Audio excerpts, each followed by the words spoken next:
दोस्तों, हम सभी लोग जानते हैं कि आज दुनिया की 3 सबसे बड़ी कंपनीज गूगल, ट्विटर और माइक्रोसॉफ्ट, तीनों के सीईओज भारतीय मूल के हैं और यहीं पैदा हुए हैं। जहां एक तरफ हमें इस बात पर गर्व करना चाहिए, वहीं दूसरी ओर हमें ये भी चिंता करने की जरूरत है कि अगर इन लोगों में इतनी प्रतिभा थी तो भारत में इन्हें वो मौके क्यों नहीं मिल पाए और आखिर क्यों इन्हें अपना देश छोड़कर बाहर जाना पड़ा। आज न सिर्फ भारत से इस तरह के टैलेंट बाहर जा रहा है, बल्कि अमीर लोग भी धीरे धीरे भारतीय नागरिकता छोड़ रहे हैं। साल 2014 से 2017 के बीच करीबन 1700 मिलियनर्स, जिनकी संपत्ति 7 करोड़ से ज्यादा है, वो भी भारत छोड़कर विदेश चले गए हैं और उन्होंने किसी और देश की नागरिकता ले ली है। इसके साथ ही भारतीय कंपनियां लॉकडाउन से पहले सालाना भारत के बजाय भारत से बाहर नए नए निवेश कर रही थी और सालाना 1 लाख करोड़ रुपए भारत से बाहर जा रहा था। पर ऐसा क्यों हो रहा है और इन लोगों के भारत छोड़ने के पीछे क्या कारण है? आइए जानते हैं आज की इस वीडियो में। वीडियो शुरू होने से पहले वीडियो को लाइक करना और चैनल को सब्सक्राइब करना भी मत भूलिएगा। दोस्तों, एक डेटा के मुताबिक सिर्फ 2015 से अब तक करीब 8 लाख से ज्यादा लोगों ने अपनी भारतीय नागरिकता त्याग दी है। यानी हर साल 1 लाख से भी ज्यादा लोग अपनी नागरिकता को त्याग देते हैं। भारतीय लोगों में से आज भी ज्यादातर लोग बाहर पढ़ने के लिए जाते हैं। आज भारत के लगभग 10 लाख लोग दुनिया भर में 85 अलग अलग देशों में पढ़ रहे हैं। इसमें से करीब आधे लोग अमेरिका और कनाडा जैसे देशों में पढ़ने के लिए गए हैं। इनमें से ही ज्यादातर लोग अपनी पढ़ाई पूरी करने के बाद भारत लौटने के बजाय वहीं काम करना ज्यादा पसंद करते हैं और वापस नहीं लौटते।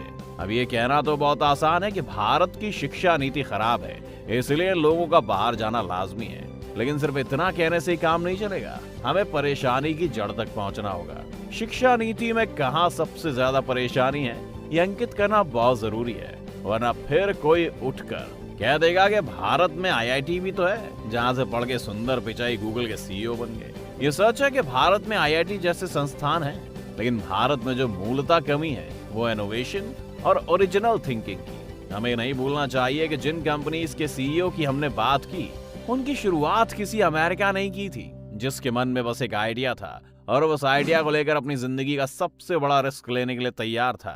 भारत की शिक्षा नीति आपको खुद के बारे में सोचना और खुद की सोच को प्राथमिकता देना दोनों ही नहीं सिखाती है, जिस वजह से भारत दुनिया भर में अच्छे एम्प्लॉइज तो एक्सपोर्ट कर रहा है, लेकिन अच्छे बिजनेस लीडर्स नहीं। भारत में नौकरी को लेकर दौड़ और नए स्टार्टअप्स और बिजनेसेस का अभाव दोनों ही इन बाहर पढ़ रहे बच्चों को वापस भारत आने से रोकते हैं। नए आइडियाज की यूएस जैसे डेवलप्ड देशों में बहुत कदर है, जिस कारण वहां की कंपनियां इन लोगों को लुभाती हैं। दूसरा फैक्टर जिस वजह से लोग भारत से बाहर के देशों में पलायन कर रहे हैं वो है पैसा। भारत अपनी पर कैपिटा इनकम के मामले में काफी पीछे है, तो ऐसे में जो सक्षम है ऐसे लोग भारत में क्यों रहेंगे जब अमेरिका में एक आईटी प्रोफेशनल को भारत से दोगुनी सैलरी मिल रही हो। सिर्फ आईटी क्यों, मैनेजमेंट में काम कर रहे लोगों को भी भारत से 3 गुना ज्यादा पैसे मिलते हैं और कॉलेज में पढ़ाने वाले शिक्षकों की सैलरी भी यहाँ के मुकाबले अमेरिका में 5 गुना ज्यादा है। इसके अलावा अब ये बात तो माननी पड़ेगी कि भारत में विदेश में मिलने वाली शिक्षा का मुकाबला नहीं कर पा रहे हैं। अगर आप दुनिया की 500 यूनिवर्सिटीज की लिस्ट निकालेंगे तो उसमें केवल 4 ही भारतीय यूनिवर्सिटीज का नाम आपको मिलेगा और टॉप 100 में तो इस वक्त एक भी भारतीय यूनिवर्सिटी नहीं है। अगर भारत में शिक्षा नीति बेहतर हो, इनोवेशन के लिए मौके पैदा हो और यहाँ के समाज में उसका स्वागत होने लगे, तो ये भी मुमकिन है कि यहाँ की कंपनियों में काम करने के लिए लोग बाहर से आने लगेंगे। हालांकि इसके भी कुछ पॉजिटिव साइंस हमें देखने को मिल रहे हैं। 2015 में जहां हमारी ग्लोबल इनोवेशन इंडेक्स रैंक 81 थी, वहीं भारत आज एक बड़ी छलांग मारकर इस वक्त 81 से 46वें स्थान पर आ गया है, जो भविष्य में और बेहतर होने की संभावना है। इसके अलावा विकसित देशों में कई सारे काम करने के लिए हमेशा लेबर की जरूरत रहती है, लेकिन वहां के लोग अब वो काम नहीं करना चाहते। यानी वहां पर काम है लेकिन लोग नहीं है। वहीं भारत की जनसंख्या और भारत की बेरोजगारी दर भी भारत को ऐसी सिचुएशन में रख देती है जहां से भारतीयों के लिए विदेश में जाना दोनों ही पार्टियों के लिए फायदे का सौदा रहता है। साथ ही विदेशों में कम वर्किंग आवर्स, हेल्थ और बाकी जॉब बेनिफिट्स भी इन वर्कर्स के लिए एक बड़ा आकर्षण है। ये तो रही स्टूडेंट्स और नौकरी पेशा लोगों की बात, लेकिन भारत से बाहर जाकर वहां बसने वालों की संख्या यहां तक ही सीमित नहीं है। कई सारे भारतीय मिलियनेयर्स और बिलियनेयर्स ने भी हाल ही के कुछ सालों में भारत को छोड़ दूसरे देशों में जाने का फैसला किया है। ये ध्यान रखिए, यहाँ हम विजय माल्या और नीरव मोदी जैसे भगोड़ों की बात नहीं कर रहे हैं। ग्लोबल वेल्थ माइग्रेशन रिव्यू के मुताबिक 2020 में भारत के 5,000 मिलियनेयर्स ने भारत की नागरिकता छोड़ दी और इसके साथ ही भारत के कुल मिलियनेयर्स में 2% की गिरावट आ गई। अगर इधर इसी तरह से बढ़ती रही तो अगले 50 साल में सभी भारत के मिलियनेयर्स यहाँ से विदेश जा चुके होंगे। पैसे वाले लोगों के भारत से पलायन के कई कारण बताए जाते हैं, जिसमें से पहला है टैक्स से बचना। ज्यादातर लोग अपने पैसे के साथ ऐसी जगह बसना पसंद करते हैं जहां उन्हें कम टैक्स देना पड़े।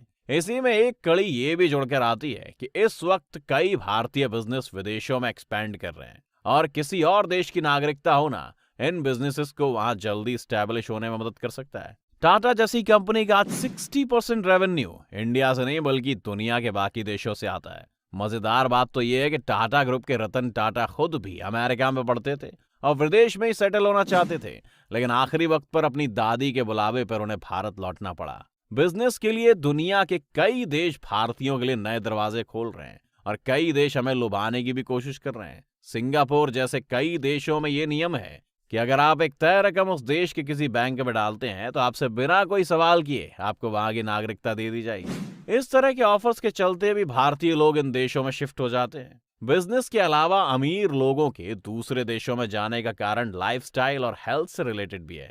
आज मुंबई और दिल्ली जैसे महानगर प्रदूषण के मामले में दुनिया की कई लिस्ट में टॉप पर रहते हैं। यहाँ पर रह रहे ज्यादातर एलीट क्लास के पास इससे निजात पाने के दो ही तरीके हैं। पहला है शहर से दूर किसी ऐसी जगह पर जाकर रहना जहां शांति हो, या फिर दुनिया के किसी दूसरे शहर का रुख करना। काम के कारण आज के वक्त में शहर से दूर रहना तो मुमकिन नहीं है। इसी वजह से लोग भारत की जगह दुनिया के किसी दूसरे शहर में बसने का ख्याल करते हैं। एक और चीज जो कई लोग रेखांकित करना भूल जाते हैं वो ये है कि भारत छोड़कर जाने वाले ज्यादातर लोग अपनी भारतीय नागरिकता नहीं छोड़ना चाहते, बस वो दूसरे देश की नागरिकता चाहते हैं। भारत में डुअल सिटीजनशिप पर मनाही होने की वजह से ही इन लोगों को भारत की नागरिकता छोड़कर इन देशों की नागरिकता लेनी पड़ती है। अगर भारत में आगे चलकर इस नागरिकता के कानून पर भी कोई नया फैसला आता है तो हो सकता है कि हम तेजी से बढ़ते इस पलायन को रोक पाएंगे। उम्मीद है आज का ये वीडियो आपको पसंद आया होगा। अगर हाँ तो हमें लाइक करके जरूर बताएं आपको क्यों लगता है कि भारत से लोग इतनी तेजी से दूसरे देशों में जा रहे हैं और इसे रोकने के लिए हम क्या कर सकते हैं। अपनी राय हमें कमेंट्स में लिखें और जाते जाते चैनल को सब्सक्राइब करना ना भूलें।